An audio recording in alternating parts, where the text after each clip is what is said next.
Chers auditeurs, bonjour. Aujourd'hui, 5e épisode de notre désormais traditionnel format Minute 86 qui a pour but de proposer une émission de foot spécialement dédiée au département de la Vienne.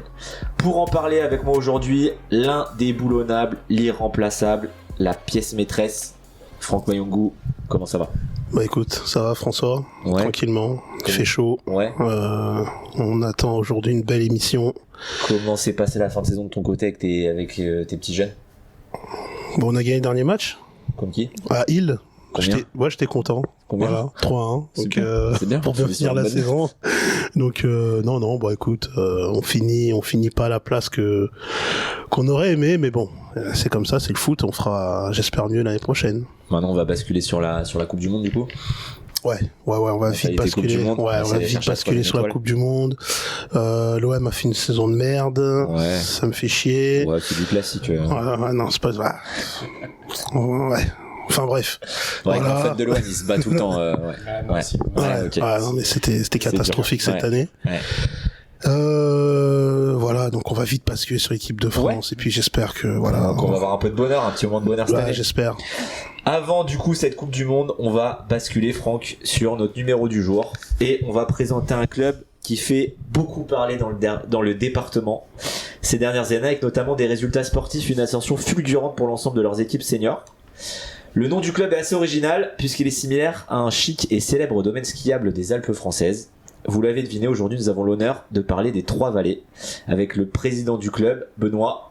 C'est ça, bonjour à tous. Merci. Ça va, Benoît ? Ouais, très bien, merci de nous recevoir, ça fait vraiment plaisir. Merci à vous. Merci à vous. Et avec toi Benoît, il y a le coach de l'équipe première, Jean-François. Jean-François, comment ça va ? Ça va, je te remercie, je vous remercie. Très content aussi d'être parmi vous ce soir. C'est nous qui vous remercions, les amis. Comme je l'ai dit en intro, on parle beaucoup de votre club, de par ses résultats. Ouais. Pas mal de choses aussi qu'on va évoquer aujourd'hui. Comment ça se passe de votre côté ? Est-ce qu'il y a encore des équipes qui sont sur le pont là sur la fin de saison ? Est-ce que c'est fin de saison pour toutes les équipes ? Est-ce que tu vois encore des jeunes, des seniors en coupe ou des trucs ? Nous concernant, il y a encore notre équipe 3 qui va peut-être essayer de faire le back-to-back en challenge des réserves. C'est beau ça. On est au taquet. C'est beau ça. L'année dernière, ils ont eu goût à ça, donc en remportant le challenge, donc c'était plutôt cool pour eux. Ils ont fait monter plus challenge. Ouais. Et là, ils sont en demi. Okay. Donc ça tombe en même temps que la finale de la Ligue des Champions. Ah ouais. On est en train de voir avec les collègues de Ligue UG pour voir le match pour essayer de s'arranger. Parce que c'est vrai que la finale avec des champions cette année c'est 18h, c'est plus 21h comme avant. On est en train de voir là, on va essayer de décaler plus tard le match parce que plutôt avec les chaleurs sera chaud, donc on est en train de voir ça. C'est où le match ? Ce sera chez nous. C'est chez vous, Ce sera chez nous, donc à Civaux. À Civaux, c'est ça. Donc voilà, on est en train de voir ça. Donc et les jeunes ont réussi à remporter la finale consolante U15. Ouais, donc top. Bien. Samedi à Neuville contre Poitiers-Azac. Bien joué. Voilà, donc ça fait un trophée, on attend peut-être le deuxième là. C'est ça. Donc sur ces matchs de coupe de fin de saison, moi je vois un peu comme l'Europa League. C'est chiant à jouer à l'année parce que sur des premiers tours en novembre, en janvier, t'as des tours, ça te fait chier tout ça. Mais en fait quand t'arrives en fin de saison et que y a plus de championnat, il y a plus rien à jouer. Il fait beau. T'arrives, t'es en quart de finale, tu te dis c'est quand même sympa. Et on va quand même la jouer à fond. C'est ça, et on se rend compte qu'il y en a qui reviennent à l'entraînement pour ça. C'est plutôt cool, ça termine la fin de saison du bon sens, donc c'est plutôt top. Donc on vous remercie encore donc pour votre présence. La dernière fois, c'est vrai qu'on avait eu le même format que vous avec l'entraîneur et avec le manager général et le président de Buxerolles, qu'on remercie encore pour leur venue. Et c'est vrai que nous on s'était rendu compte avec Franck que c'était un format qui avait beaucoup plu aujourd'hui, surtout quand on voit l'opacité dans la gestion des clubs dans la Vienne, notamment un avec un dragon sur l'écusson. Je vais pas en dire plus. Sans commentaire. Pas peur de mettre mal à l'aise les confrères. Non, mais genre. mais c'est vrai que du coup, ça, voilà, en tout cas, nous, c'est vrai que ça avait beaucoup plu de voir un petit peu quel était l'objectif, là où voulait aller le S Buxerolles. On va peut-être commencer dans un premier temps par vous laisser vous présenter. Sur qui vous êtes, comment vous avez atterri dans le foot, voilà. Et ensuite on parlera des Trois-Vallées, du coup, de ce club dont t'es président depuis combien de temps d'ailleurs? Ouais, c'est ça. Alors moi de mon côté, la première année de présidence. Ok. Voilà, donc j'ai atterri là-dedans. Moi là-bas, je viens de Normandie. Ah ouais. J'ai joué jusqu'à. Où ça en Normandie? Seine-Maritime, exactement. J'ai joué à Canibar, qui est à côté entre Fécamp et Le Havre. Ok. Donc terre de foot quoi par rapport à nous la Vienne. Équivalent. Ah ouais, ok. Ah bah quand même, il y a quand même le Hack à côté quand même. Qui est là-bas, donc jeune, j'ai joué contre des clubs là-bas. Ok. Et vers 20 ans, j'atterris ici. Mon premier coach ici, ça a été Jean-François. Ok. Donc voilà, et du coup après, une fois que j'ai été mordu, je suis rentré dans le club en tant que dirigeant, et puis là on a le président qui avait voulu arrêter, et j'ai repris la main en tant que président. Donc, ok. voilà.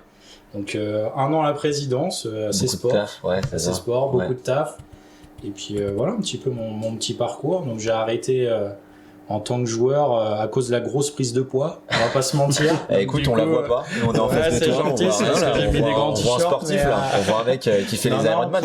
Et puis voilà, après dans le coaching aussi poussé par Jean-François expliquera, mais poussé par lui pour l'idée de se former, et puis voilà, donc BMF il y a 2 ans, et puis maintenant président. Ok, super. Voilà un petit peu le parcours. Ok, super.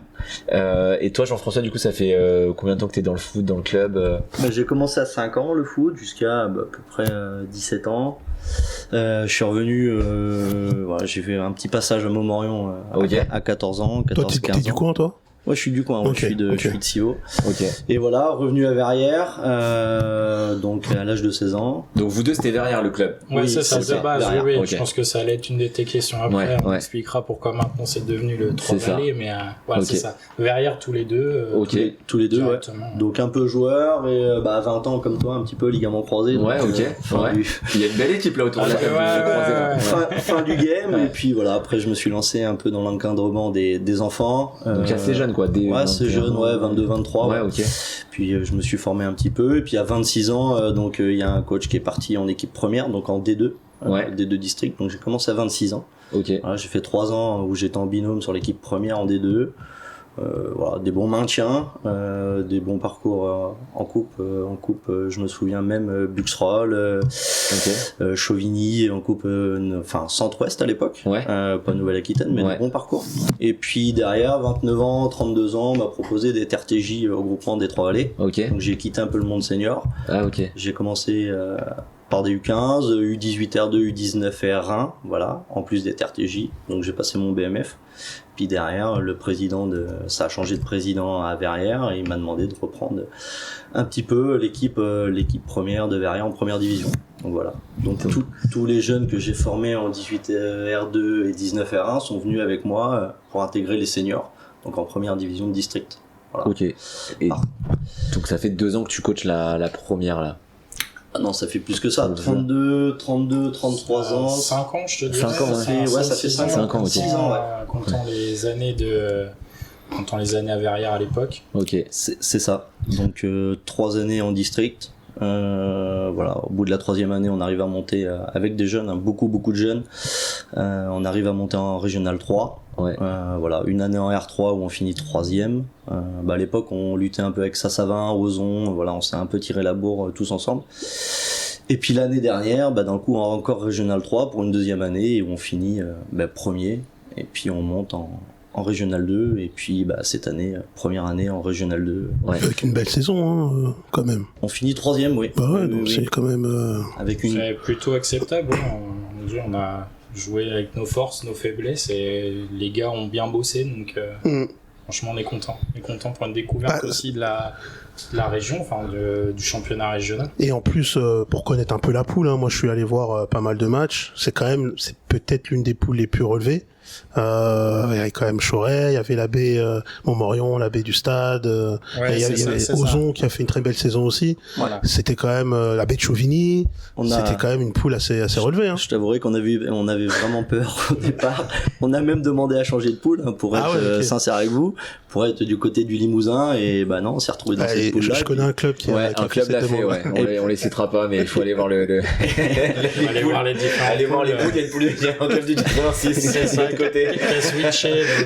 Et donc, on s'est lancé. Et puis, voilà, les gars ont découvert le niveau. Des jeunes aussi joueurs formés au groupement. Faut pas oublier aussi. On a quelques joueurs de l'extérieur, mais aussi on a beaucoup de jeunes formés chez nous, à qui on fait confiance. Voilà, dès 2007 notamment, 2006.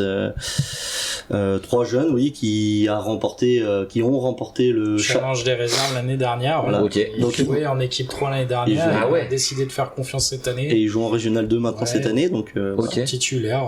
Ah ouais, non. Voilà, voilà. Il y a de la qualité, il y avait de la qualité dans cette équipe. Donc, Et je crois que la R2, du coup, si j'ai pas de bêtises, vous avez super bien commencé, c'est-à-dire que vous avez joué le premier match La Rochelle qui descendait de R1, non? C'était leur deuxième match ou c'était le premier? Et vous les tapez direct là-bas? On gagne à la 90e. Il y avait un partout, on fait un match, on aurait pu perdre ce match, on aurait pu le gagner, on l'a gagné, on aurait pu faire nul aussi. Là tu te dis on y est quoi quand même quand tu tapes La Rochelle. Là on y est, c'est les Trois-Vallées. C'est ça. Je me souviens du débrief au téléphone, c'était bon les gars, on sait ce qu'il faut faire, mais côté staff on n'y est pas quoi. On n'était pas sortis à l'heure, pas l'habitude du délégué. Enfin tout c'était les joueurs. Et le staff c'était quand même assez amusant.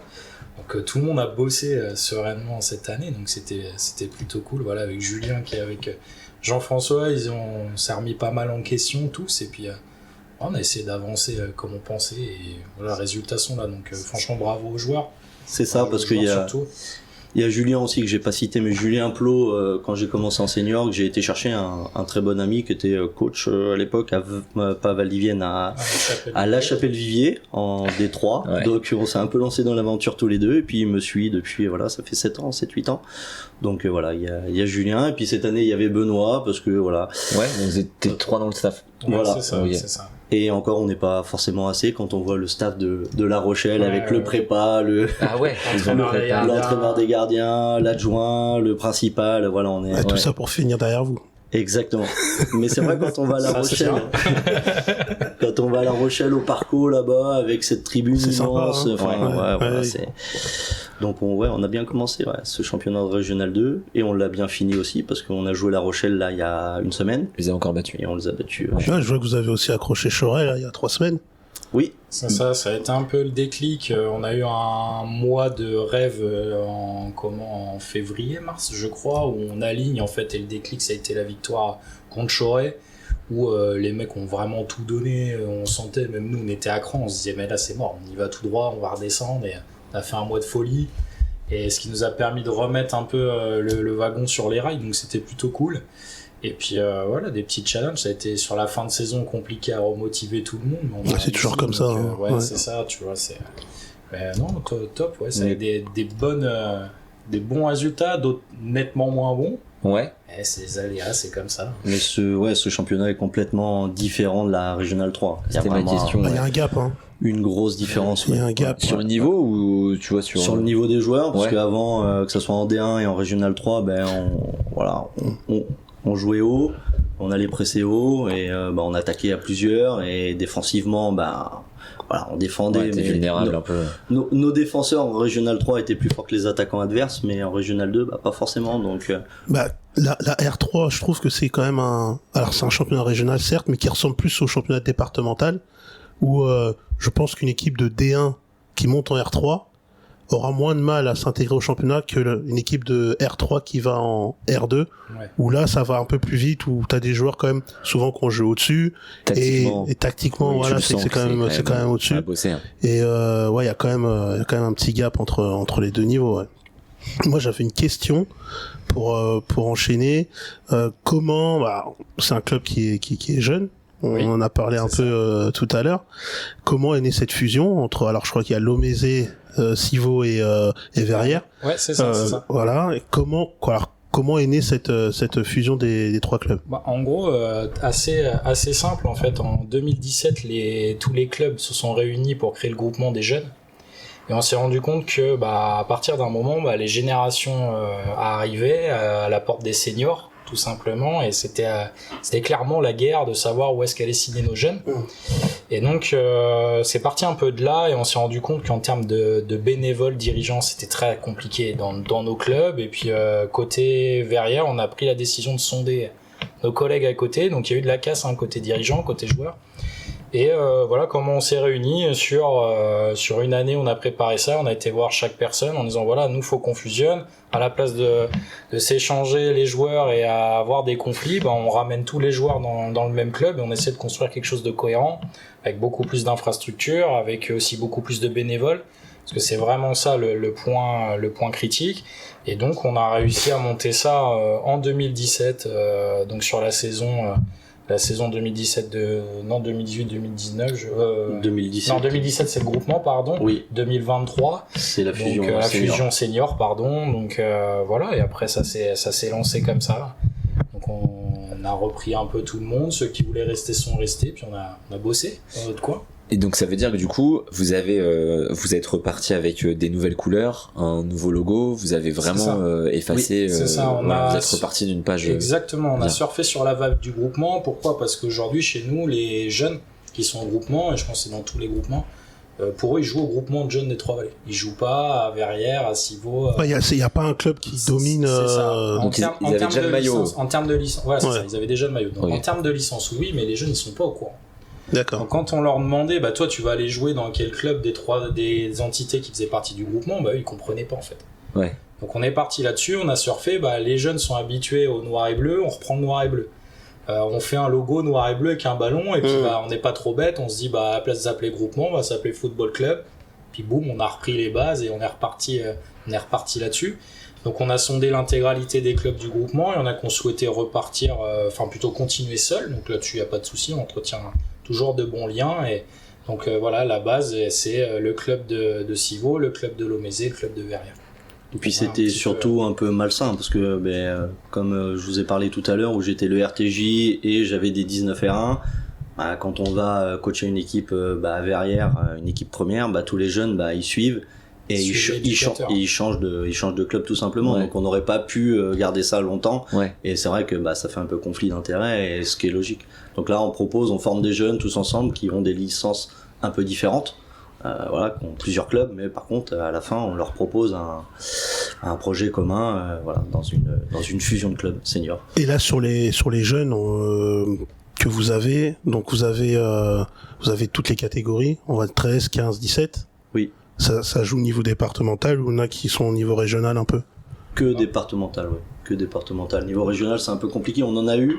D'ailleurs, les jeunes que je vous ai cités tout à l'heure, qui sont passés de la D4 à la R2, c'est des gamins qui jouaient il y a 5 ans en 16 R1. On a eu un peu de 16 R1, des 17 R2, mais là, aujourd'hui... Ouais, ça dépend des générations, en fait. Exactement. C'est ça, on a la continuité, nous, dans le bassin où on est assez compliquée, donc on essaie de travailler là-dessus avec le président du groupement, avec tous les éducateurs du groupement, pour essayer d'avoir de la continuité sur nos catégories de jeunes. Ça prend du temps, quoi. Mais, oui, parce que en fait, vous êtes un peu dans le secteur de Chauvigny, vulgairement. Montmorillon et Chauvigny. Entre Montmorillon et Chauvigny, qui eux peuvent avoir des équipes au niveau régional, donc il vous arrive de perdre des joueurs aussi. C'est ça. Et pour être totalement honnête, il y en a aussi qu'on a aiguillé vers ces clubs-là quand on n'a pas la possibilité de les faire jouer à un niveau cohérent par rapport à ce qu'ils veulent faire. On a pris le parti, et mes prédécesseurs côté club et côté groupement également, ont pris le parti de se dire tu as le niveau, va tenter ta chance, ou c'est peut-être des choses un peu plus structurées, avec des éducateurs un peu plus structurés. Et donc voilà, on a pris le parti aussi de faire ça. On a des jeunes qui sont là au stade. Un jeune que tu dois connaître, le petit Clément Vallée. Ah bah oui, forcément, bien sûr. Ok, et après, d'accord. il était au SOC avec Siméon Lano, qu'on a récupéré maintenant. Ouais, qui était au stade aussi. Qui était en début de saison. Ouais. On a des joueurs qui sont partis à Noyer pour jouer dans le groupement Sport Sud. C'est un très très beau groupement. C'est vraiment bien là-bas. On a bossé depuis, donc on a des éducateurs diplômés, on progresse, mais voilà, on a préféré ne pas être égocentrique et on a préféré plutôt faire évoluer les jeunes, et on s'est dit qu'à un moment, peut-être ils se rappelleront de nous et qu'ils reviendront. Donc voilà, on préfère être plutôt comme ça que de garder pour garder. On trouve que ça n'a aucun sens. On est là quand même, on est éducateur, on est là pour faire progresser. On n'est pas entraîneur, on n'a rien à gagner de plus si le gamin il reste chez nous ou pas. Donc voilà un petit peu. Et donc à la fin de quand les jeunes arrivent en 18 du coup, vous arrivez donc 100% des jeunes arrivent à intégrer du coup une de vos 5 équipes seniors. C'est ça. Cette année on avait 5 équipes parce qu'on a eu pas mal de monde avec la saison qu'on a faite l'année dernière. Il y a eu du monde qui est venu et pour essayer de faire jouer tout le monde et proposer un niveau de jeu à tout le monde en fait tout simplement avec nos anciens qui voulaient pas arrêter et tant mieux et nos jeunes voilà l'idée c'était quand même de garder l'esprit club rural pour dire qu'on pouvait proposer un niveau intéressant à tout le monde. Ça vous fait combien de licenciés en senior? Voilà, donc on a débuté la saison, je me suis fait quelques tips, j'ai regardé avant de débuter parce que on a débuté la saison, on avait 105 joueurs. En senior? Ouais, c'est ça, 105 joueurs seniors et il y a eu de la casse, on était là plus que 85 à la fin, donc avec les absents pour 5 équipes, on se dit sur le papier ça le fait, mais c'était trop juste. Donc voilà. Les sorties de goal, les sorties de room, ça perdait. Ouais, c'est ça. Nous c'est plus la machina de notre côté. Les sorties de machina là. C'est ça. Donc non, on a voulu faire plaisir à tout le monde et on a essayé. En toute honnêteté, je pense qu'on s'est trompé parce qu'on a fait beaucoup de malheureux, beaucoup de gens qui s'investissaient. On se rencontrait qui pouvaient pas jouer avec des forfaits. Donc c'est un petit peu le regret de cette saison de pas avoir pu satisfaire tout le monde. Donc c'est pour ça on apprend à chaque fois de ce qu'on fait et on va progresser là-dessus. Mais donc voilà un petit peu en termes de joueurs ce qu'on avait. Puis il y a à peu près 150 enfants. Voilà, du baby-foot. C'est ça, on fait baby-foot. Benoît qui s'en occupe d'ailleurs. C'est ça. Donc, je vois pas baby-foot, c'est avant 5 ans, c'est ça? C'est avant 5 ans, ça? C'est ça. 4-5 ans, ça va plus, 4, 5, 6, ça dépend. Mais je passe. C'est garderie un peu, non? Un petit peu, c'est dur. C'est dur. Mais c'est des enfants et c'est hyper sympa. Ouais. Donc on a commencé, par exemple, pour une petite parenthèse, donc on a commencé le baby-foot l'année dernière, on était 8, cette année on est 25. Ah ouais. Donc ça prend quoi, il y a une vraie demande là-dessus. Ça prend de ouf. Il y a qui d'autre comme club qui fait du baby-foot? Il y en a pas, non? Très peu. Montmorion va se lancer là, je sais. C'est ça, ouais. Et on est parti. Presque qui se fait bien chez le voisin. Bien, je sais pas. J'ai pas dit ça.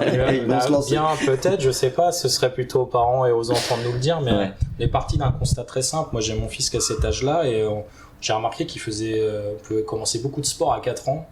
Et le foot, on peut pas. Ouais. On peut pas du tout. Donc, en effet, comme tu disais, c'est plus de l'animation, mais avec le ballon. Et j'ai décidé de lancer ça au départ pour les copains de mon fils et mon fils. Bon, mon fils joue pas. Donc, lui, il veut venir, il veut qu'on joue tous les deux dans la maison, dans le jardin, mais sinon, de temps en temps, il vient. Il veut faire que des matchs. Donc, on a lancé ça. Donc, donc je suis plus pas mal pris au foot plutôt qu'avec mes enfants et ma femme, donc là moi je passe un petit coucou à ce content, je la remercie mais non voilà, donc on est donc baby foot comme Jean-François disait, puis après et après de U6 U9 jusqu'à vous avez toutes les catégories. Ouais, c'est ça. Équipe féminine aussi ou... Oui, U14, U17, foot à 8. Ok. Voilà. On va essayer de faire foot à 11, U16, U18 là on travaille. Donc voilà. Ok. Ça se passe bien au niveau des championnats féminins aussi et tout, il y a des bons résultats, des équipes en face qui ça marche bien. Il y a beaucoup de disparités dans le foot féminin, mais les filles elles sont là, elles sont assidues, elles s'accrochent. Franchement, ils ont un très très bon groupe. Et avant à Bressuire, Montcoutan, donc c'est vrai qu'il y a location de minibus et tout, parce que c'est un interdistrict avec les Deux-Sèvres. Ok. Donc à fond du chemin, Ouais, mais vous, par rapport aux Deux-Sèvres, c'est pas à côté, comme vous êtes de l'autre bout du département. À chaque fois, ça fait un peu de route, un peu de trotte, C'est ça. Donc non, elles sont courageuses et on passe un petit appel aux filles qui voudraient les rejoindre, ce serait cool pour qu'ils continuent. Et non, top, franchement top. Moi j'avais une petite question, j'aime bien la poser celle-là. Bon, vous en avez un peu parlé. Est-ce que vous avez... Alors, vous êtes un club qui est assez jeune. Vous êtes coincé, on va dire, entre Montmorion et Chauvigny. Saint-Savin aussi, qui est un R2. Est-ce que, alors, je dirais pas qu'il y a de l'animosité avec vous, mais est-ce qu'il y a un petit truc de derby quand vous allez jouer à Montmorion ou à Chauvigny, ou ça reste quand même bon enfant et c'est des clubs avec lesquels vous avez de bonnes relations? Je peux y aller. Non, mais dommage qu'on n'ait pas de caméra. On vient de se regarder. Non, mais bien sûr qu'il y en a, et c'est l'esprit un petit peu l'esprit un petit peu derby qu'on souhaite aussi nous véhiculer. Nous, voilà, on arrive avec nos valeurs avec beaucoup de respect, mais malgré tout, on va pas se mentir, quand on va jouer là-bas, il y a toujours une petite saveur un petit peu particulière. Honnêtement, vu l'état du foot en Nouvelle-Aquitaine, dans la Vienne, il n'y a pas d'intérêt à essayer de se mettre des bâtons dans les roues. Ça, c'est clair. Par contre, ce qui ne veut pas dire qu'il faut qu'on dise oui à tout et qu'on n'essaie pas de progresser avec nos Ça se passe bien, ça se passe bien. Donc non, on connaît plein de monde dans les trois clubs, il n'y a pas de souci. D'ailleurs, on fait une entente avec Montmorillon sur des U15-2, donc donc on a déjà une entente avec Montmorillon chez les jeunes. Et puis après du côté de Chauvigny, ça se passe plutôt bien avec Kevin Perrier. Voilà. On se connaît tous de toute façon, donc. Il faut savoir aussi que nous aujourd'hui, nos concurrents, c'est pas Chauvigny, ils sont beaucoup plus structurés, le club a beaucoup plus d'expérience, donc nous c'est pas des concurrents, c'est plus des exemples, et à Montmorillon c'est pareil, c'est plus des exemples sur lesquels on essaie de se rapprocher, et puis pour l'instant ça fonctionne, qu'on prépare aussi quand ça fonctionnera un petit peu moins, donc non. Surtout que là, Montmorillon descend, donc au final... C'est officiel, ils descendent. Ah oui, ils sont 11e. Ouais, non, mais c'est la cata. C'est catastrophique. C'est compliqué. Il y a Noyer qui monte. Ouais, c'est le seul club. Mais c'est tout, hein. Ouais. C'est tout. Et du coup, le vrai derby, c'est qui alors pour vous c'est contre Montmorillon. Montmorillon, c'est d'accord. Ça reste contre Montmorillon. Ils ont du derby, eux. Ils ont Chauvigny. Chauvigny, c'est la même chose. Ils ont, c'est ça. Non, ça a été le club phare pendant très longtemps. Donc, et d'ailleurs, on les a pas battus cette année. Non. On n'a pas perdu contre Ozon ni Choret, mais on n'a pas battu Montmorillon. C'est ça. Peut-être psychologiquement, ils ont encore un petit avantage là-dessus. Le championnat, pour avoir le classement, il est super homogène. À part Choret qui a dominé de bout en bout, derrière tout le monde pouvait battre tout le monde. Oui, quand ils avaient des descentes de National 2, ça faisait la diff, et puis les jeunes qu'ils ont, ils sont formés au Chamois, donc ils ont des gamins de 17, 18 ans très très forts, donc non. La formation chez les jeunes n'est pas la même, et les réserves de National, 3 ou 2. Parce que là, je regardais là entre Montmorillon 11e et vous 3e, il n'y a que 10 points. Oui. Ouais, c'était très serré. C'est très serré. J'expliquais tout à l'heure, on a fait un très gros mois qui nous a sorti vraiment d'une situation qui pouvait être compliquée. Ouais. Et c'est ce qui a fait la différence, je pense, en fin de saison. Donc ça s'est pas passé loin, franchement. Il y avait pas de match simple. Aucun. Montmorillon, c'est pas parce qu'ils sont derniers avant-dernier que ça a été facile. Contre Choret, on pense que ça va être très très dur, mais au final on accroche des résultats, donc même Ozon. Mais non, c'était très très très homogène. Et contre Poitiers, vous avez fait quoi? J'ai pas vu. On perd 2 fois contre Poitiers, mais ils ont mis 2 teams. Ouais. Enfin, deux grosses équipes. Ouais. Et en Coupe de France, vous avez fait quoi? 4e tour, on se fait éliminer à La Roche-Rivière. À La Roche-Rivière, un beau petit port de pêche, ça. L'année dernière, on avait fait mieux. C'est loin. Pour nous, tout est loin pour nous en même temps. Mais oui, La Roche-Rivière, Ok, qui est un club de... Ils sont R2. Ah, ils sont R2 dans ok. Ah, ok. Ouais, donc vous avez pas floppé, quoi. Tu perds une équipe non, mais après, le beau parcours qu'on avait fait la saison dernière, on s'attendait à refaire quelque chose d'assez similaire parce que les émotions que tu vis, nous, c'est rare. On a fait, même avec Verrières à l'époque, ou le club de Civoule au Mézé, des parcours en Coupe de France où t'as les maillots. On est encore dans cet objectif-là de tous les clubs. On veut les maillots, c'est pas quelque chose qu'on a tous les ans, donc on espérait. Puis on est tombé sur plus fort, et puis c'est comme ça. Non, l'année dernière, c'était bien. Appartenait, on sort Partenay, qui a fini champion d'R2, et puis après, on se fait éliminer, on se fait sortir par Buxroll R1, de Clifford et de Jules. Voilà, 2-1 sur un match assez accroché, donc non, c'était cool. Ok. Je reviens sur le club. Est-ce que pour vous, quand vous évoluez comme ça dans un milieu rural, pour être attractif, vous êtes obligé de faire une fusion plutôt que de se tirer la bourre entre les clubs? Est-ce que par exemple demain, vers Loudun, je vois ils ont pas trop de clubs de leur côté. Est-ce que vous pensez que c'est un truc qu'ils devraient mettre en place, et vous, ça vous a vraiment facilité la vie parce que vos jeunes peuvent aller directement sur l'équipe senior sans se tirer la bourre? Tu veux répondre ou j'y vais? C'est comme tu veux. Toi, ton passif. En fait, il y a quelque chose de base, c'est qu'aujourd'hui, plus il y a de clubs, plus il y a des joueurs. Donc, on va répartir le potentiel sur. Nous, on était 3 clubs, donc le potentiel était sur 3 clubs. Aujourd'hui, on a fusionné, le potentiel est dans les mêmes clubs. Donc déjà, c'est plus simple pour avoir des joueurs de qualité identique. Donc, on a vu que suite à la fusion, tout de suite, on a vu la différence. Et oui, moi je te dirais que de par notre expérience, c'est beaucoup plus simple. Je dis pas qu'il faut moins de clubs dans la Vienne, c'est pas ce que je dis, Mais c'est vrai qu'en rassemblant 2-3 entités fortes, on voit tout de suite la différence. Ça permet aussi d'amener beaucoup plus de joueurs de qualité. Je fais pas offense à tous les joueurs en disant ça. Ouais, bien sûr. Et de les mettre à leur propre niveau. Et on a vu par rapport à d'expérience la saison qu'on a fait l'année dernière, c'est qu'on avait des très bons joueurs dans chaque catégorie. Et on voit que ça a augmenté comme ça. Donc pour répondre à ta question, oui, je pense qu'il faut étudier les choses. C'est pas obligatoire, mais c'est quelque chose quand même à penser. D'expérience, nous, ça a fonctionné, quoi. Oui. De notre côté. C'est ça. Et ça a fonctionné au-delà du résultat, sur le niveau esprit d'équipe et sentiment d'appartenance au club. Ça l'a fait aussi, parce que je suppose que, tu vois, demain, moi, je sais pas, je dis une bêtise, je suis latéral gauche à Verrières. Ouais. Fusion. Ouais. Et le mec du latéral gauche de Civaux, finalement, il me met une danse, tu vois, il est beaucoup plus fort que moi. Donc je me retrouve j'étais en première à Verrières, je me retrouve en B ou en, tu vois, en C. Je suppose que vous avez eu ces cas-là, ça doit être dur à gérer, non? Vas-y. Oui, je vais me laisser répondre à tout. Bien sûr, c'est difficile.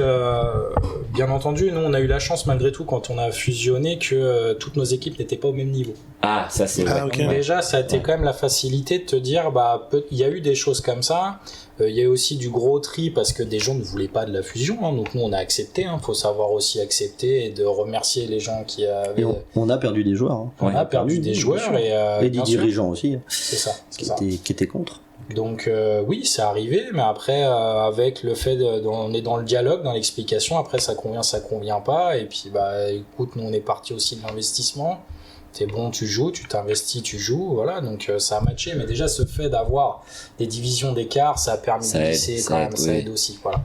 Mais il y en a qui étaient pas, enfin, vous avez dit qu'il y avait des dirigeants qui ne voulaient pas de cette fusion. Exactement. C'est quoi, c'est des guerres de clochers ou c'est juste que... Ouais, c'est exactement ça. Après, moi, je blâme pas, au contraire, quand ça fait 30, 40, 50 ans, et c'était le cas, que tu es dirigeant dans un club. Ouais, je vois, ok. Tu vois, limite, t'étais là au tout début, de changer simplement de stade, de te dire que ton équipe première peut-être elle jouera plus dans ton stade, ou que toi tu avais une couleur et que tu auras plus ces maillots. Je peux comprendre que ça fasse un petit choc. Après, la réflexion était de se dire que de toute façon, dans tous les cas, si on continuait tous les trois comme ça allait faire mourir les trois clubs. À un moment, faut dire les mots. Tu peux avoir 100 joueurs, mais si tu restes que 2 dirigeants pour les accompagner, c'est compliqué. Donc et puis il y en a qui reviennent. Du coup, ils attendaient de voir aussi. Ça a été la première année. On a essuyé aussi pas mal de petits mots, de se dire est-ce qu'ils vont réussir, est-ce qu'ils vont se planter. Donc voilà. Après coup, on a travaillé avec les gens qui avaient envie de travailler. Puis on est plutôt de cet avis-là. On avance comme on peut avancer. On essaie de faire au mieux. Puis voilà. Mais bien sûr que oui. Ça a fait mal à certaines personnes, ça je le conçois. Ouais, aujourd'hui c'est plutôt une réussite. Si on fait un bilan 105 joueurs en senior, tu te dis là, on est bien quoi. On en aura l'année prochaine, je pense. Oui, après ça a bien accroché. C'est ça, oui. Si on fait le bilan des 3 années, bien sûr, en 3 années, l'année dernière on fait un quasi perfect sur toutes nos catégories. On va chercher des coupes. La première année c'était un peu la mise en place, mais malgré tout, on a fait monter notre équipe 2 la première année. Je crois, première année de fusion, notre première année en Régional 3, on termine 3e. Enfin, c'était une réussite. Aujourd'hui, vous êtes un club qui est top 10 dans la Vienne. En termes de résultats. En termes de résultats, on peut dire que vous êtes un peu, vous êtes puis top 10. La presse, en ce moment, oui, c'est sûr. On se rapproche un petit peu. C'est clair. Après, on a encore du chemin. Non, honnêtement, on travaille. On espère qu'on travaille bien.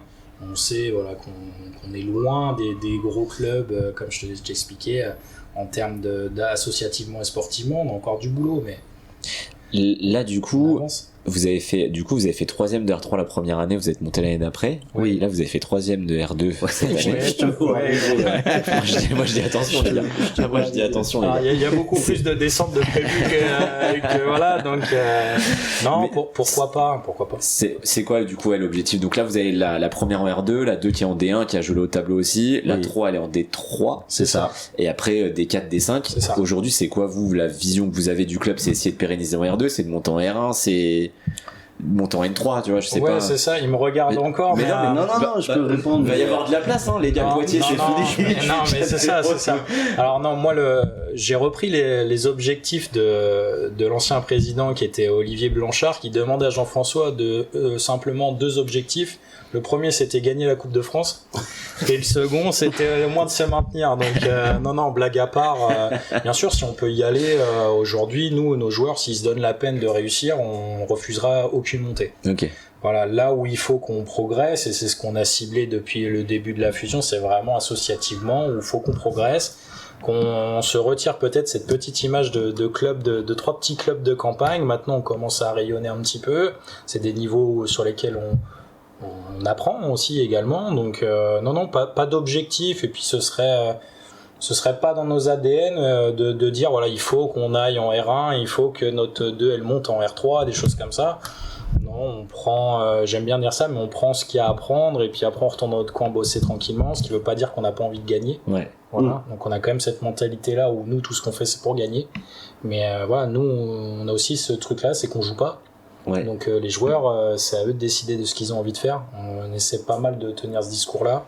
Parce que quand on gagne, souvent les coachs se mettent un peu en avant, mais quand on perd, c'est la faute des joueurs. Donc nous on aime bien se mettre un petit peu en retrait et plutôt faire l'inverse. Donc on passe, quand je disais, beaucoup d'heures au téléphone. Je pense que mon numéro, ça doit être le tien. Beaucoup d'heures à débriefer parce qu'on aime ça et chercher toujours à s'améliorer. Donc oui, l'objectif, bien sûr, se maintenir serait bien. Se maintenir, ce serait bien. Et puis si on peut monter, on montera. Dans n'importe quelle division, si on peut monter, on montera. Mais oui, tout simplement, on veut pas se prendre la tête parce qu'après on perd l'objectif qui est. Voilà, nous aujourd'hui, on reste éducateur à la base. Donc on veut aussi. Amener des jeunes, quand on te disait voilà des 2007, 2008 qui jouent, bah, nous c'est notre job de faire jouer des jeunes. Donc voilà, donc pas forcément d'objectif particulier. On joue pas avec des joueurs de Régional 1 ni National 3, on n'arrive pas à les attirer ces joueurs-là et on n'y arrivera pas. De toute façon, si on reste dans ce système un petit peu là, mais et puis on est un peu loin aussi et voilà, on joue avec les joueurs que nous avons. C'est le recrutement, c'est soit des jeunes qui sortent du groupement, soit des joueurs de Poitiers mais qui jouent en D1. Régional 3, certains, mais c'est même compliqué de recruter des joueurs de Régional 3, faut pas croire, aux Trois-Vallées, parce que c'est assez loin, mais voilà, des bonnes pioches. On a un attaquant, ça fait 2-3 ans qu'il est chez nous, Paul Vie, il joue à Beaulieu, alors il est étudiant, mais il joue à Beaulieu en D4. C'est ça. Là, c'est un attaquant qui marque des buts depuis des années et c'est notre attaquant, mais voilà, des bonnes pioches quoi. Aussi, en R2, ouais, c'est ça. On a aussi Miko, il se reconnaîtra, qui était à Poitiers-Gibaudry, donc en 3e division. Ah ouais. Donc c'est des joueurs comme ça qui. Alors vous les trouvez comment? C'est vous êtes en bord terrain, c'est des contacts. Parce que là vos femmes effectivement, si déjà les Trois-Vallées plus les matchs à Beaulieu. En fait, blague à part, c'est un peu ça aussi. Elles sont très très conciliantes. Tu rigoles, mais des fois il m'appelle, il me dit tu fais quoi? Bon bah là je suis là. Et on demande l'autorisation quand même, et puis on dit ouais, puis bon, on s'en va tous les deux en voiture. C'est le bonheur. Voilà, donc elles sont très très courageuses, donc de nous laisser faire tout ça. Donc là, vous allez voir un peu de match pour identifier des mecs. Oui, c'est ça. Puis après, le ressenti aussi des jeunes, de nos joueurs, s'ils se sentent bien chez nous, t'as pas un pote ou deux, tu viens, et puis des fois t'as pas de bonnes pioches, on va pas se mentir, mais des fois t'en as des très bonnes, et puis nous, notre but c'est de les faire progresser. C'est de les faire progresser et puis de les emmener au plus haut qu'on peut les emmener nous, puis eux ce qu'ils veulent, mais voilà un peu comment se fait un petit peu le recrutement, les copains des copains, après on regarde ce qui se fait, on regarde les matchs comme tout le monde quoi. Mais voilà, plus des jeunes et des joueurs d'un niveau inférieur à qui on fait confiance et qu'on essaye de travailler du mieux possible. Voilà. Et vos joueurs, vous, alors je parle pour la première, ils sont plus du coin, donc du coin de Civaux, Lomézé, Verrières, tout ça, ou c'est plus des joueurs qui viennent de Poitiers? À la base, il y a beaucoup de joueurs du coin, mais après ils sont étudiants sur Poitiers, donc ils vivent sur Poitiers. Et après, oui, il y a quand même une attache, ils ont une attache locale s'ils sont du coin à la base. Oui. Ouais, et il y a quelques joueurs de Poitiers quand même, faut pas se leurrer. Je sais pas le pourcentage de joueurs que nous avons. Là, de tête, je te dirais sur 11 joueurs qui débutent à chaque fois, je dirais qu'il y en a quand même 7 ou 8 issus du groupement à la base, en différentes catégories.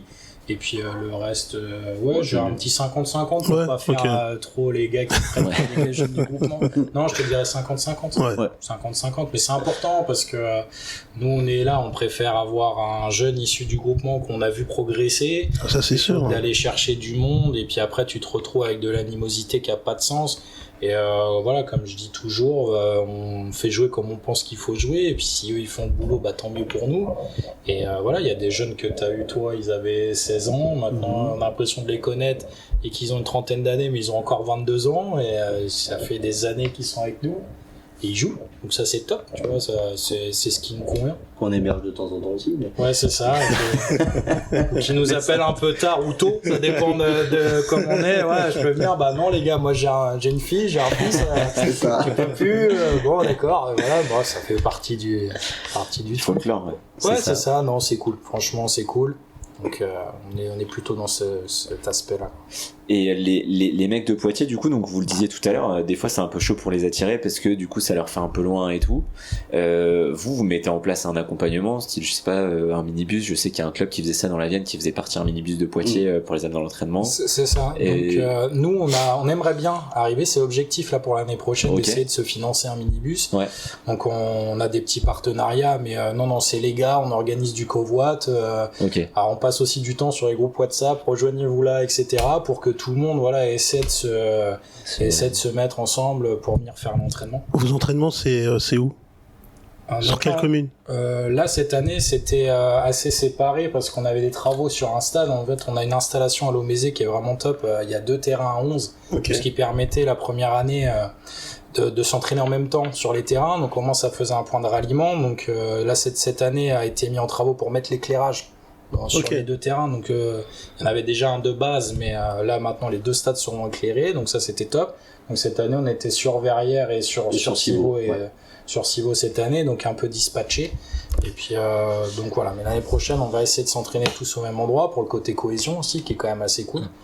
Et puis voilà, pour cette idée de covoit, d'essayer d'optimiser au maximum, que les gars fassent pas énormément de routes. Et puis voilà, tout le monde n'a pas le permis aussi, on a des très jeunes. Ça. Et puis il y en a qui n'ont pas du tout. Ouais. Donc essayer d'optimiser un peu tout ça. Ok. Et tu parlais tout à l'heure du coup au niveau de la structure du club et tout, donc on a parlé un peu la transfert quand vous faisiez et tout. Ouais. Et au niveau du coup, Buxerolles, vous avez dit la même chose, tu vois, je pense que vous avez tous les mêmes problématiques, donc en termes de vie de club, bénévolat et partenariat. Ouais. Ça du coup, comment vous gérez, tu vois, comment tu fais venir un bénévole, lui dire bah voilà, je sais pas, toi tu vas gérer la buvette ou toi tu vas être l'intendant de telle équipe et tout, et pareil pour les partenariats, comment vous faites pour gérer ça, pour essayer de ramener un peu de...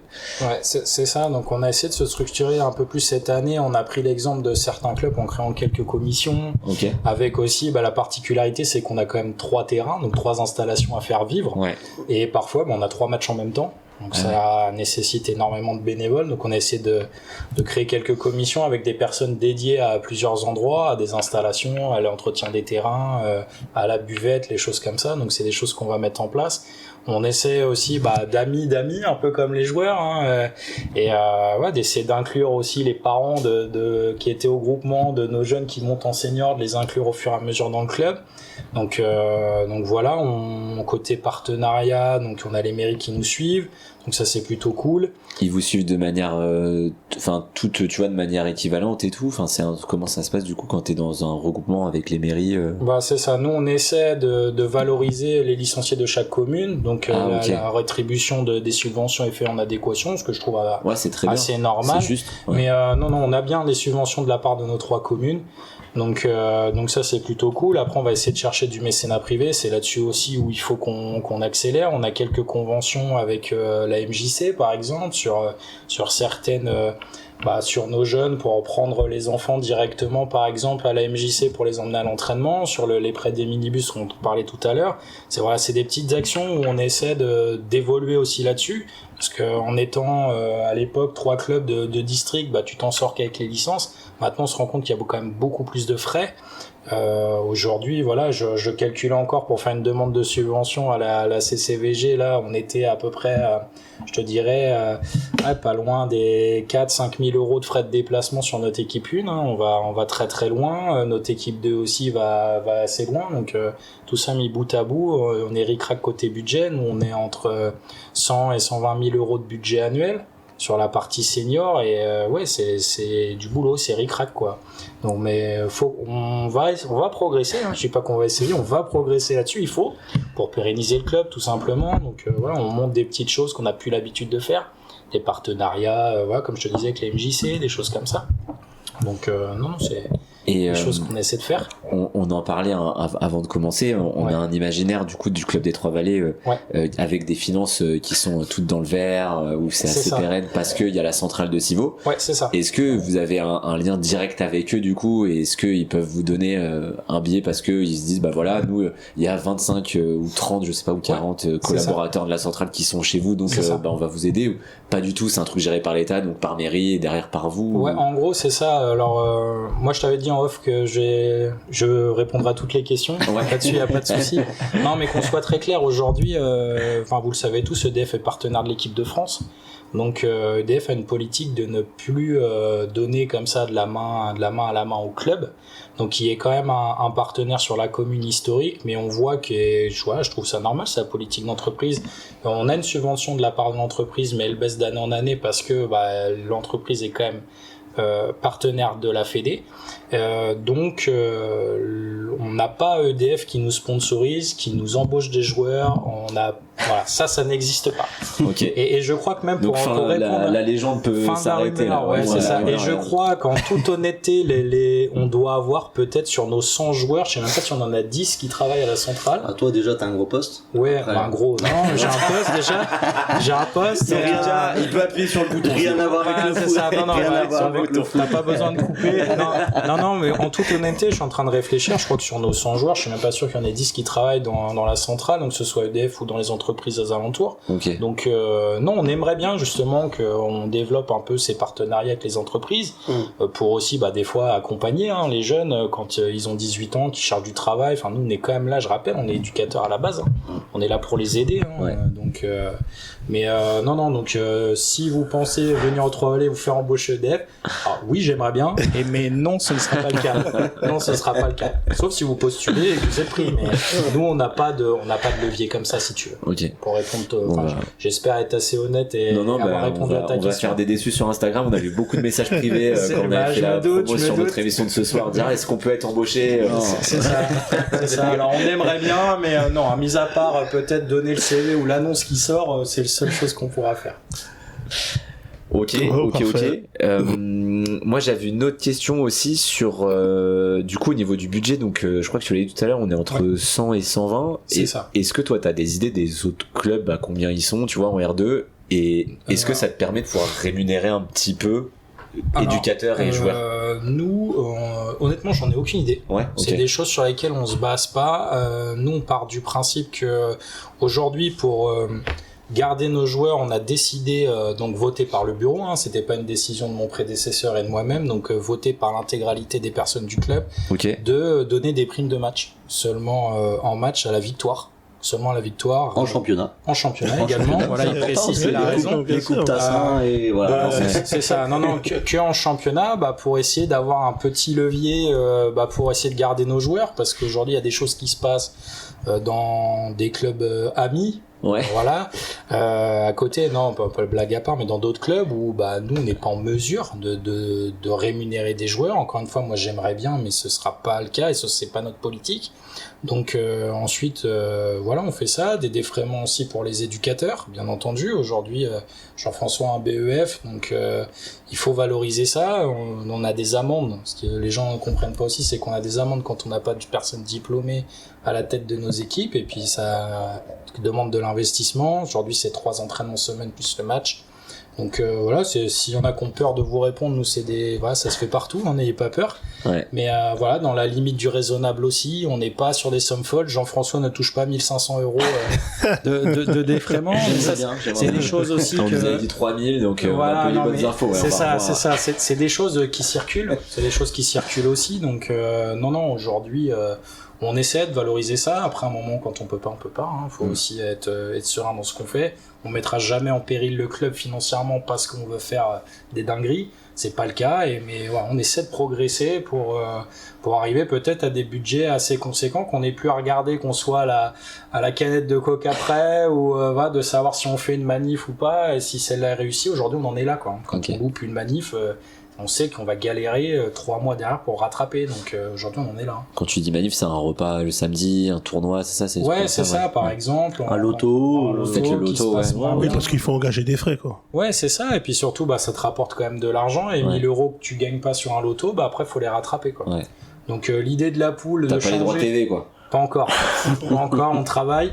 Et non, l'idée de changer de poule au départ, on était pour, mais j'avais une question sur ça, parce que beaucoup plus de derby, moins de déplacements également. Donc tout ça, ça en fait partie. Aujourd'hui, on n'a plus la même réflexion. Alors oui, certes, le niveau est un peu plus, peut-être, je connais pas, mais on sait même pas au final. Un peu plus élevé, mais malgré tout, quand on a moins de déplacements. Je pense que oui, on a fait les deux poules. Pour avoir fait les deux poules, il y a quand même une poule qui est, je trouve, supérieure à... Tu sais plus loin que Châtellerault, quoi. Ouais, c'est clair. C'est ça, aujourd'hui, sur la poule de 12, on a dû faire 6 déplacements, voire 5, donc financièrement, c'est moins que si t'en fais 10. L'année de R3 où on allait vraiment très loin, là tu l'as senti passer, quoi. Boussac et tout, c'est loin. Voilà, Guéret. Surtout la licence à 2,15, enfin 2 euros, plus de 2 euros. Mais c'est ça. Ouais, en fait, ce que vous dites, si j'ai bien compris, la poule où vous êtes là, ça vous convient au final, parce que vous faites moins de déplacements. Alors je vais te le dire avec mes mots. Moi, en tant que président, ça me convient financièrement. Oui, ok. Après, est-ce que sportivement, aujourd'hui, oui, on a terminé 3e, mais bien sûr qu'après, si le but c'est d'aller toujours plus haut, mais non, aujourd'hui ça nous convient, bien entendu. Et puis voilà, je te dis, on fait moins de déplacements, les joueurs aussi. Nous, on a des joueurs. Alors, je prends beaucoup la parole, mais il y a des joueurs aussi qui nous suivent depuis le D2, donc les mecs en D2, un entraînement semaine, je vais jouer à côté tranquille. Et ils sont encore en entraînement semaine, mais quand il faut partir à 16h, alors ton match il est à 19h, c'est plus la même. Et c'est plus pareil. C'est plus la même, on est conscient de ça aussi, donc on essaie de leur dire, voilà, maintenant il y a un niveau, donc on est confronté à ça aussi. Donc pour ça, moi on va loin, ça fait cet aspect-là aussi, puis nous on a la chance d'avoir des personnes qui nous suivent côté supporters. Donc ça fait un petit peu moins, mais ce côté derby, c'est cool. Pour les recettes, tout simplement. Quoi. Moi, j'avais une question, alors surtout pour le coach. Moi aussi, j'en ai une pour le coach après. Après, on passera au quiz. Ouais, après, on arrête. Moi, c'était juste par rapport à la poule, donc on en parlait, à la poule que t'avais là cette saison. Est-ce que il y a vraiment une équipe que t'as senti vraiment sur un match au-dessus du lot et que tu t'es dit, ah ouais, là, quand même, là, c'est vraiment dur, là. Ou pas forcément, ou est-ce que t'as ressenti des fois de trucs, c'est quand même un niveau supérieur, ou tu t'es dit non, moi au final je regarde tout le monde dans les yeux? On a regardé tout le monde dans les yeux, ça c'est une certitude, comme disait Benoît tout à l'heure, quand on joue un match c'est pour le gagner. Quand on s'entraîne la semaine, c'est pour gagner le week-end aussi. Ozon, ils avaient une sacrée équipe. Très belle équipe. Très belle équipe. Très Alors, belle équipe. on gagne au match aller, mais on gagne 1-0, on est un peu bloc bas et on a joué beaucoup de matchs comme ça, ce qu'on faisait pas forcément l'année dernière. En Régional 3, comme je vous ai dit tout à l'heure, on attaquait, et puis défensivement, nos défenseurs étaient meilleurs. Donc il y avait pas de problème, mais là en R2, on attaque, derrière, les attaquants ils sont bons aussi en face. Mais Ozon, même si voilà, à l'aller on les bat 1-0, mais bloc bas, un peu de transition, mais on a souffert.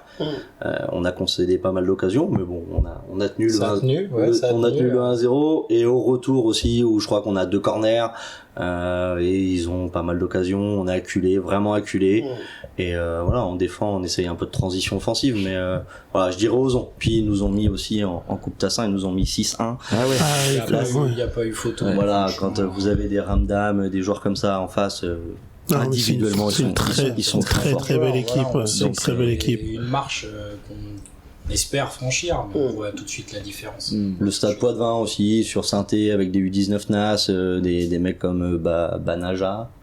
Ouais, c'est ça. Oui, l'attaquant.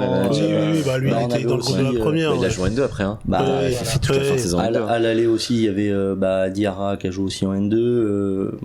Voilà, le défenseur aussi qu'on parlait tout à l'heure. Ben Aboubakar, ils sont venus avec une grosse équipe. Voilà. Nous, nos joueurs, il y a 2 saisons, ils jouaient à Civray, quoi. Ils jouaient en national, avec la différence, elle est là, mais non, à part, vraiment des joueurs un peu plus forts, individuellement, après collectivement, l'équipe, Choret collectivement c'est vraiment très très bien huilé, mais bon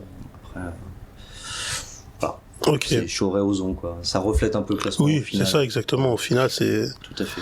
Moi j'avais pardon, excuse-moi. Vas-y, non, moi j'avais une autre question pour toi, coach. C'était, on parlait tout à l'heure de recrutement de joueurs et tout. On en parlait avec Buxerolles aussi.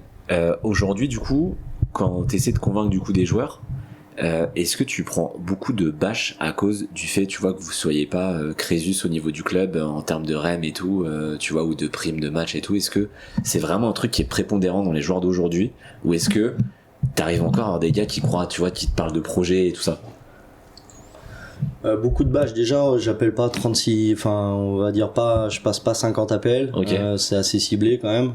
Voilà, là, on va recruter, on essaye 4-5 joueurs pour bonifier notre équipe. Ouais. Après, on n'appelle pas pour appeler. On a ouvert aussi des détections là, voilà, avec un petit Google Form, c'est un peu nouveau cette année. Voilà, on n'a pas 36 demandes non plus. Et on peut pas, comme j'ai dit tout à l'heure, on peut pas appeler des joueurs de Régional 1. Alors on peut, hein, j'essaye, hein, mais parce que c'est des gens que je connais. Voilà, je vais pas citer de nom, mais des gens que je connais un peu qui jouent en National 3, R1, Top R2.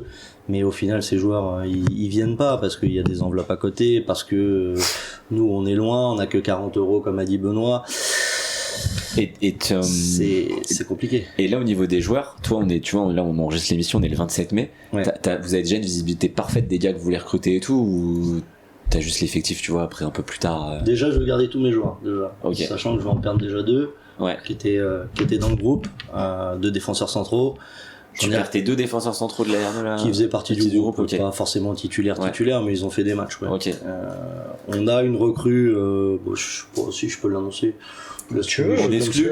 On exclut. Notre première exclu transfert. Après, j'espère que dans 3 semaines, il aura pas changé d'avis, mais c'est un gamin, comme je parlais tout à l'heure, 18R2, 19R1, c'est un gamin qui a été formé chez nous, Théo Fibiche, voilà, qui jouait cette année à Beaumont, qui est parti à Montmorillon en Régional 1, qui est parti, comme l'a dit Benoît tout à l'heure, à un moment donné, quand le gamin, il a le niveau Régional 1, que nous, on joue en D1 ou en R3, vas-y, tu y vas, y a pas de problème, et puis, là, il va revenir de Beaumont, donc là ça va faire un bon défenseur central. Ok.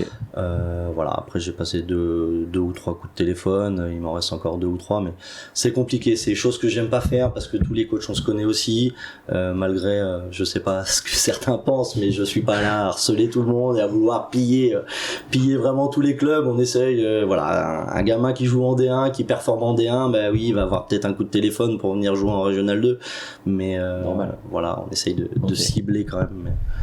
Mais on prend des refus, bien sûr, et on essaye de faire des bons coups et d'emmener vite les joueurs au niveau régional. Ouais. On veut qu'ils soient dans l'état d'esprit, quelqu'un qui arrive, et on l'a eu, attention, qui vient sur un match fin de saison et qui te dit vous me proposez quoi?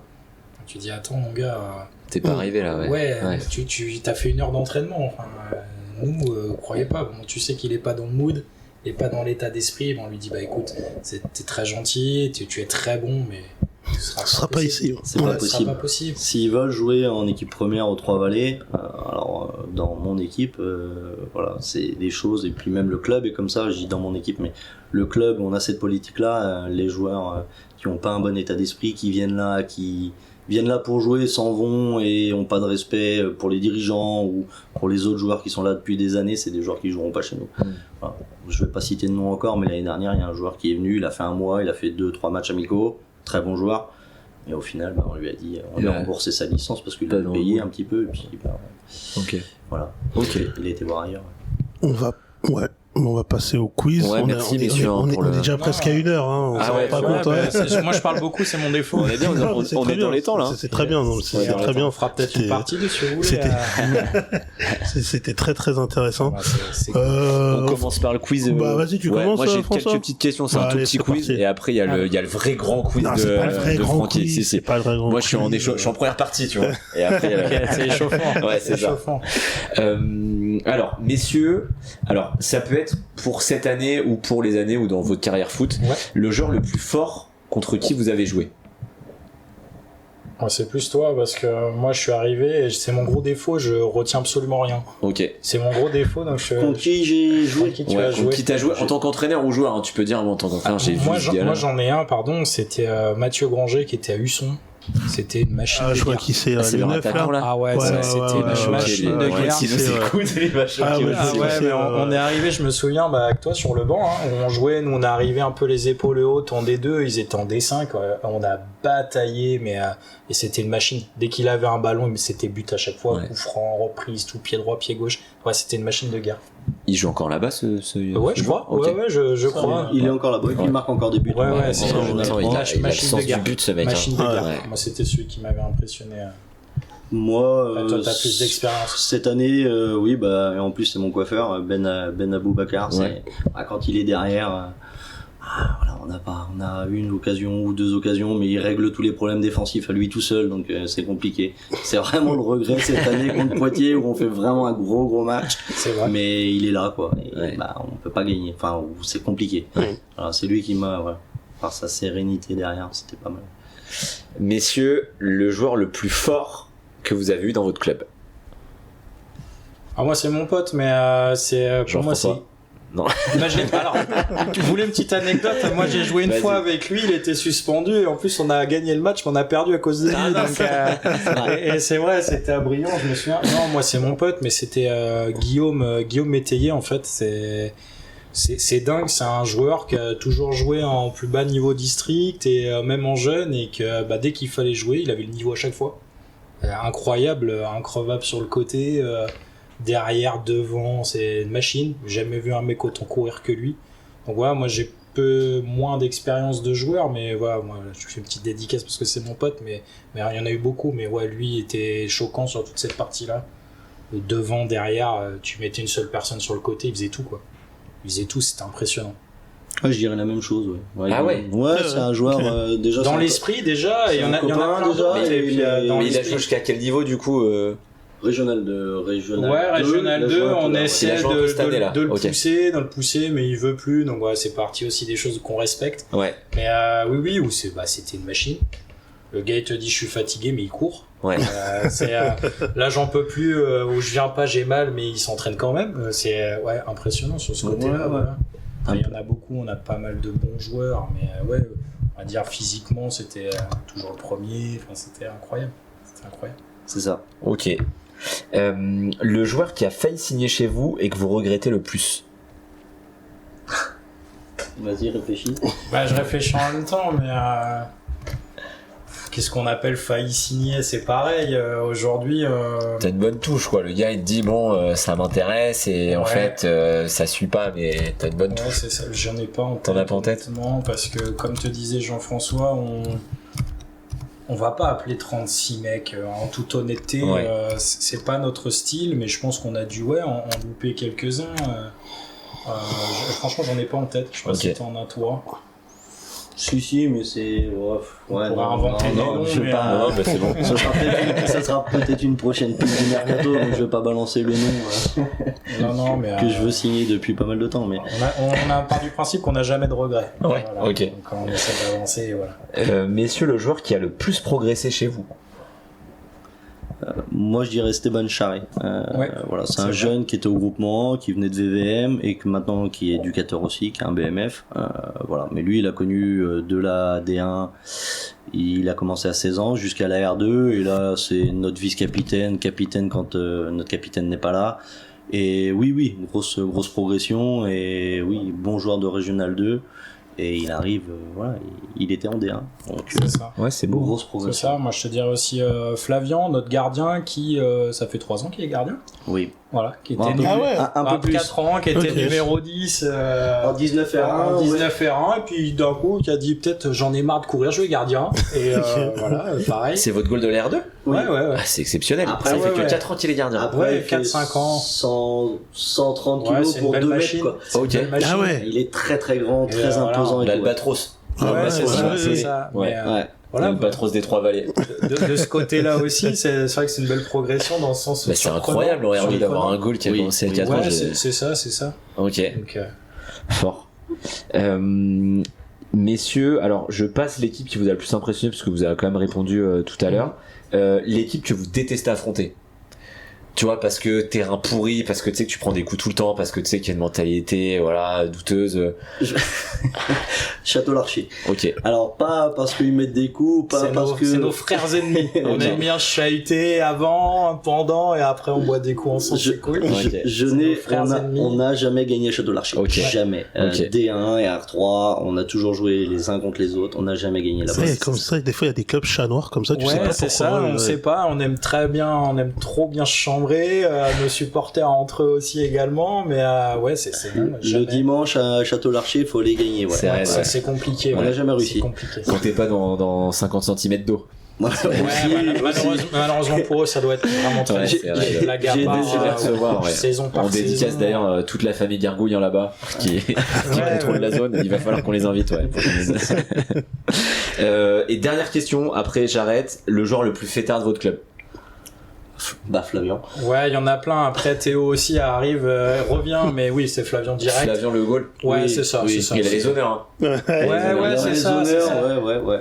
Il est autant attachant qu'énervant, mais voilà, on le sait. Et nous, c'est notre ADN aussi. Ok. Voilà, nous, quand on n'a pas une petite photo des gars tous ensemble à la Maquinale dimanche, on se dit c'est bizarre, c'est passé quelque chose. Donc, non, mais oui, bien sûr, c'est Flavien sans hésiter, il n'y a pas de souci. C'est ça. Ok. C'est ça. Merci, messieurs. Bon, très bien. On va passer à la première partie. Ouais, au deuxième quiz, là, c'est plus du tac au tac. Moi, il y aura 2 propositions où il y aura une affirmation et puis vous direz ce qui vous passe par la tête.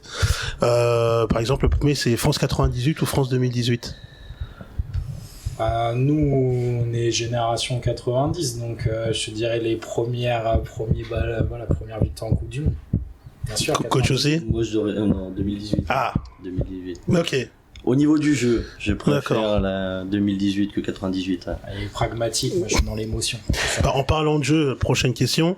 Alors c'est surtout pour le coach, mais président, tu peux répondre aussi. Ouais. Défense à 3 ou à 4? À 3 toute la saison. 3, 5, okay. 2. Ah ouais. Et on défend à 5. C'est ça. Okay. Voilà, et pas mal. C'est bien pour le pressing 2 attaquants sur des 4-3-3, c'est très bien. C'est ça. Pour rester un peu dans les questions sur votre club. Alors, synthétique à Civaux ou monter en R1? Les deux, bien sûr. Non, pour la pérennité du club, bien sûr, au stade. Directement. Ouais, bien sûr. Faut choisir. Bien sûr. Parce que pourquoi, là, tu vises une équipe sur la montée en R1 très rapidement et sur le synthétique, on vise l'ensemble des joueurs. Tout simplement. Ok. Coupe du Monde ou Champions League? Ouais, Coupe du Monde. Ah, t'as hésité quand même, hein. Ah oui, parce que mon club c'est Marseille. Donc autant dire qu'en ce moment je suis dans le dur. Je regarde plus trop de matchs à cause de ça. Ah, moi aussi. Et je suis comme toi. Non, bien sûr, Champions League. Coupe du Monde. Bien sûr, Coupe du Monde, ça rassemble. Puis, il est plutôt bien engagé. On va voir avec la liste, c'est pas mal. Ouais, on espère aussi. Hein. Ouais. C'est ça. Alors, gagner 1-0 ou 5-4? On a gagné 1-0 contre Choré où les mecs se sont battus comme des diables, mais 5-4 c'est cool, t'as du but, t'es autant énervé que kiffé, donc moi je te dirais quand même un beau 1-0 des familles, ou même quand on parlait de Choré, on parlait d'Ozon, quand on se fait bourriner pendant 90 minutes et que tu gagnes, t'es quand même content. Ouais.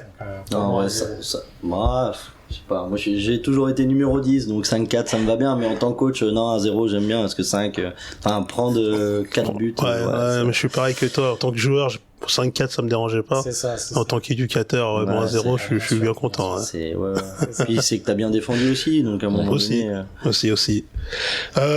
Messi ou Cristiano? Messi, et de loin. Moi j'aime bien un peu tout, ça me gêne pas les deux. Les deux? Pas de déçu. Ok. Le plus beau stade de France pour vous? Le Vélodrome sans hésiter, une seule seconde. Après en 2, le stade de la Garenne à Verrières. Non, bien sûr le Vélodrome.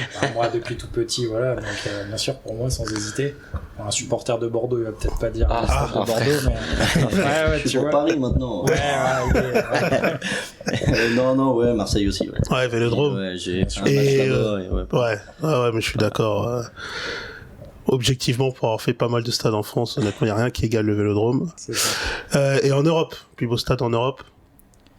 Alors c'est un projet quand on sera moins au foot d'aller faire un peu le tour des stades. Ouais. Quand on te dire que c'est pas si tôt. Mais là, quand vous voyez à la télé la Champions League, y a pas un stade qui vous fait un peu. Ouais, moi j'aimerais bien Liverpool pour l'avant-match en fait. Mais peut-être que je serais déçu, mais au moins pour vivre un avant-match là-dedans, ce genre de stade-là un peu anglais. Moi San Siro, je pense. Ouais, San Siro. Ouais. Plus côté Inter ou AC Milan? À Milan. Ouais, le Milan. Ouais. Et dernier truc, alors pour vous, quel est le meilleur club européen? Ou celui qui vous fait le plus rêver, celui qui vous, peut-être pas le meilleur, mais celui qui vous a peut-être donné le plus d'émotions, celui qui vous a fait un peu rêver, quoi. Je te laisse. C'est peut-être paradoxal, mais quand tu vois le niveau de jeu de Paris aujourd'hui, tu vois, c'est au moment faut redescendre sur terre. Faut être honnête. Très chauvin. Faut être honnête. La qualité de jeu est exceptionnelle. Donc bien sûr, aujourd'hui, pour moi, Paris est le meilleur club. Après, voilà, comme il y a la Champions avec Arsenal, on essaie de s'inspirer aussi des coups de pied arrêtés, des choses comme ça. Mais non, en termes de qualité de jeu, il n'y a pas photo. Aujourd'hui, pour moi, c'est pareil. Et pourtant, t'es pour Marseille. Ouais, corps et âme, bec et ongles, mais faut reconnaître aussi, quoi. Moi, j'étais pour Bordeaux, mais Paris, qui Enrique m'a fait aimer le Paris Saint-Germain. Okay. Un autre supporter de Bordeaux, là, à côté de toi, là. Ouais, mais c'est ça, beaucoup moins d'individualité, beaucoup plus de collectif, et puis, c'est des valeurs qu'on prône aussi. Donc, et qu'on véhicule, bien sûr. Voilà, donc, l'aspect groupe et cohésion. C'est ça. Je suis d'accord. J'espère que ça va pas durer longtemps non plus. Non, c'est sûr. La deuxième étoile ferait mal à mon petit cœur de Marseillais. La première déjà a été très compliquée à digérer. Il est pas prêt de partir. Hein. Non. Mais voilà. Ok. En tout cas, merci beaucoup. C'était un chouette moment. Vraiment, c'est des choses qu'on fait pas, et merci, un énorme merci. On espère avoir répondu et c'était d'avoir top. été clair. C'était top. On a eu plein de belles interactions. Bravo pour ce que vous faites dans le club. Bravo pour les belles saisons que vous avez faites. Encore une belle saison cette année. On vous souhaite le meilleur pour la suite. On essaiera de venir vous voir. Oui, la prochaine, bien sûr. Avec plaisir, pas de soucis, on se cale. Bien sûr, sur Club House et tout. Nous, on fait tourner les buvettes. Ça fonctionne. On n'a pas peur. On a des gars aussi, mais il faut qu'ils jouent, donc là, c'est compliqué. Non, mais quand tu auras nos ultras aussi, on a quelques petits supporters qui ont voulu monter un petit groupe de... Super, ça. Un petit groupe qui chante derrière le but avec des fumiers. Ça fait la différence. Donc, avec plaisir. Non, au contraire, avec plaisir. Et puis nous, on reste disponible pour répondre à quoi que ce soit, même si on peut vous aider à développer, il n'y a aucun problème. On prend note. Aucun. Merci de vous être rendu dispo, félicitations pour tout. Merci. Et merci à vous. Merci. Et pour finir, du coup, on va faire une dédicace quand même à notre Gilbert Bribois local. Exactement. Et sa femme. À Nabil. Félicitations à Nabil. Qui ont un heureux événement. Exactement. Félicitations. Voilà. Du coup, on lui fait qui une vient d'être dédicace. papa. Cliquez, donnez-nous de la force. Exactement. Surtout, sur tous les trucs, là, Apple, Deezer, Amazon, Jeff Bezos, dédicace à toi, YouTube, surtout, cliquez. Toutes les plateformes, cliquez. Voilà. Et merci au Club des Trois Vallées. Merci à vous. Merci à vous. À bientôt.